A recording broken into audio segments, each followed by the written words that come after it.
गिरनार पर्वताला उजव्या हाताला ठेवून त्याची प्रदक्षिणा करतात, यालाच गिरनार परिक्रमा असे म्हणतात।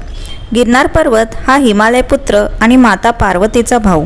माता पार्वती आणि भगवान शिव यांच्या विवाह सोहळ्याला गिरनार हिमालयात जाऊ शकला नाही, म्हणून त्याला भेटण्यासाठी माता पार्वती आणि महादेव त्रिपुरारी पौर्णिमेला गिरनारला मुक्कामी आले होते। शिव पार्वती विवाहात सर्व देव, ऋषी, 64 मातृका, जलदेवता ही सर्व मंडळी आली होती। यांच्यासह शिव पार्वती 4 दिवस गिरनारवर होते। आजही कार्तिक एकादशी ते कार्तिक पौर्णिमा या दिवसात सर्व देवता गिरनारच्या परिक्रमा मार्गात मुक्कामी असतात।